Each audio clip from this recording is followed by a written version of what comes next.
প্রিয় দর্শক, আসসালামু আলাইকুম। দেশ ও দেশের বাহিরে যারাই দরবার ভক্ত মানুষ আছেন, তাদেরকে সবাইকে জানাচ্ছি অন্তঃস্থল থেকে দোয়া এবং অভিনন্দন। ঈদের অগ্রিম শুভেচ্ছা দিয়ে দিলাম বুসাই পাগলা দরবার শরীফ থেকে। আপনারা ইনশাল্লাহ আসবেন পাগলের দরবারে। টেকনাফ থেকে তেঁতুলিয়া, রূপসা থেকে পাথরিয়া সবাই জানে যে বুসাই পাগলার দরবারটা ভেঙে ফেলা হয়েছে। তাই আপনাদের সবাইকে জানাচ্ছি আন্তরিক শুভেচ্ছা এবং অভিনন্দন। সেই মেলা আবার ইনশাল্লাহ এইবার স্টার্ট হচ্ছে 22 তারিখ হতে।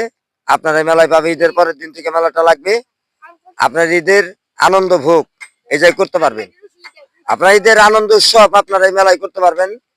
আপনারা সবাই আমার এই লাইভটা বেশি বেশি করে শেয়ার করে দিবেন। আমার চ্যানেলের নাম বাঁচতে হলে জানতে হবে মুসাফির দওয়াখানা। আপনারা আমার আইডিটাই ঢুকবেন, ইনশাল্লাহ বুসাই পাগলার দরবারের সবকিছু আপনারা দেখতে পারবেন ইনশাল্লাহ। রাখি দর্শক, একটু ঘুরে ঘুরে দেখাও, একটু ঘুরে ঘুরে দেখাও। দোকানদাররা এই মাত্র আসতেছে। ইনশাল্লাহ ঈদের পরের দিন থেকে আমাদের এই মেলাটা স্টার্ট হবে। আপনারা সবাই আসবেন। হ্যাঁ, আমাদের এই দোকানগুলা হয়তো এই 6-7 দিনের ভিতরেই ইনশাল্লাহ কমপ্লিট হয়ে যাবে। এই তো দেখেন, এই যে আমাদের স্টেজ কমপ্লিট। এখন মনে করেন যে সময় হইলেই আপনারা আনন্দ উৎসব করতে পারবেন। দোকানদাররা দোকান করতেছে, তৈরি করতেছে ইনশাল্লাহ আপনাদের জন্য। আপনারা এই মেলায় ঘুরতে আসবেন। রাখি দর্শক, আসসালামু আলাইকুম।